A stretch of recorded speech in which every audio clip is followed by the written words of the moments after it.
Et on accueille tout de suite Judith Brunel. Alors j'espère que l'image va revenir parce qu'elle. Ah, bonsoir. Bonsoir. Bonsoir. Coucou Judith. Salut, Coucou. Coucou. J'espère que vous allez bien. Ah, Oui, ça va. à peu près. Avec James toujours. Nouvelle coupe de cheveux. Ah oui. C'est vrai que c'est la première fois que je suis connectée sur téléphone, parce que j'étais à un rendez-vous avant. D'accord. Mais c'est ta bon, moi, je troisième m'entends bien. en live. Comment? En C'est ta live. troisième participation en live Ouais. Eh oui. avec nous. Et du coup, pourrais-tu te présenter? Oui. Moi, c'est Judith, Francine, Claude, Dominique et James me connaissent. Ouais. On a beaucoup échangé déjà sur nos visions artistiques, nos créations, nos projets, etc. Et je confirme que même pour moi, ça a été des moments toujours très intenses, très productifs, et j'ai adoré les synergies qui en découlaient, et puis tous nos échanges, etc. Toutes nos relations, etc. C'était très, très intéressant. Et donc, oui, je fais de la poésie. Voilà. Oui, ok. Poésie, auteur également. Exactement. Et toi, donc, du coup, alors tu es poète. Oui, alors je fais de la poésie, ouais, et je l'adapte en musique. Là, en ce moment, je suis sur 2-3 adaptations en musique. Et en fait, l'idée, c'est de travailler avec plusieurs artistes pour arriver à retranscrire ce que dans mon travail, c'est-à-dire toutes les émotions, tous les thèmes que je traite à travers mes textes, etc. Et montrer un peu la diversité, donc une des valeurs que je prône aussi à travers mon écriture. Et c'est donc de la chanson ou alors c'est plus proche du slam? Ah non, elle est auteure et poète. Elle n'est pas du tout dans la chanson.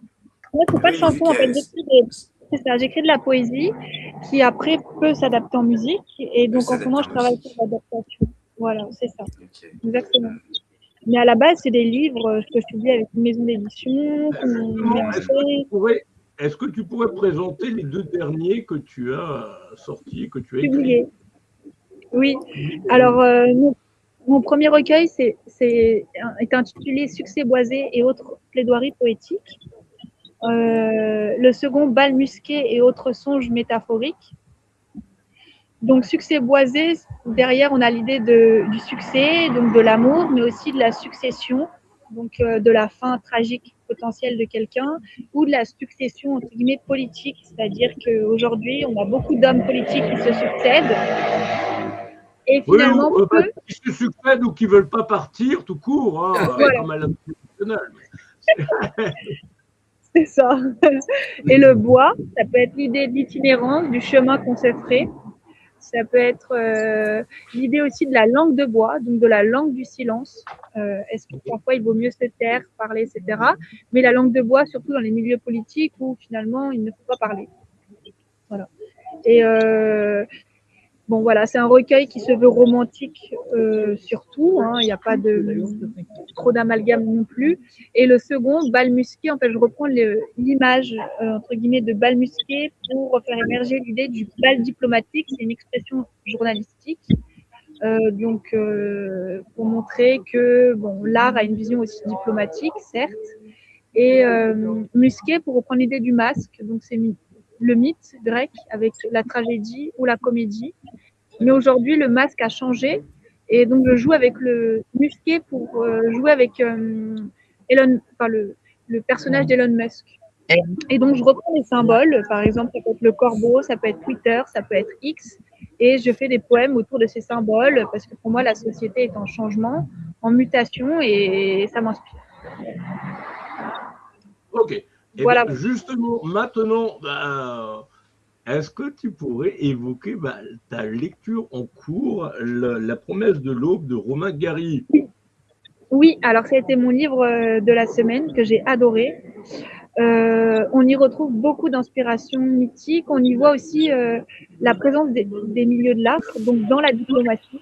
Donc pour moi, ça a été très évocateur, très formateur comme lecture. C'est-à-dire qu'il raconte à lui tout seul comment l'art pouvait faire évoluer la diplomatie.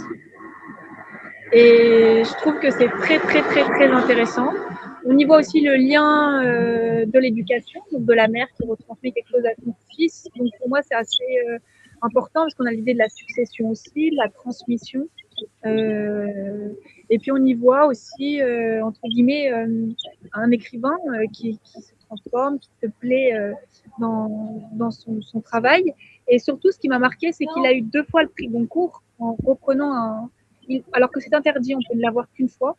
Et en fait, grâce à un surnom et à une fausse publication qu'il a apparemment attribuée à quelqu'un d'autre, il a eu 2 fois le prix Goncourt. Et donc, il a transgressé les codes.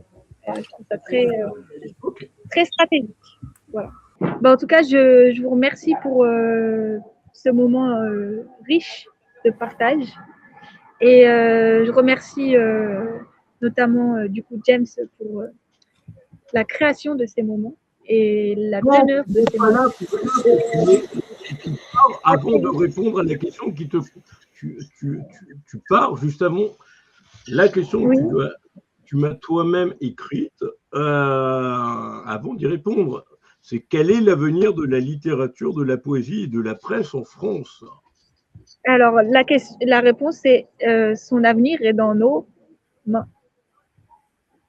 Voilà. Je pense qu'il n'y a que ça qui peut la tenir, quoi. Après, qui peut tenir dans le temps, quoi, durer. Parce que justement, l'IA prend un petit peu le dessus et je pense que c'est important justement, ces moments de partage, d'échange, qu'on lise entre nous, qu'on puisse partager sur des textes, nos émotions, qu'on puisse échanger librement autour de ce qu'on fait. Et c'est ce qui va permettre, entre guillemets, sa survie, voilà, et son indépendance, comme la presse. Voilà. Ouais.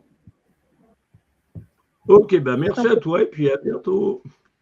À très vite. Merci beaucoup. Ciao.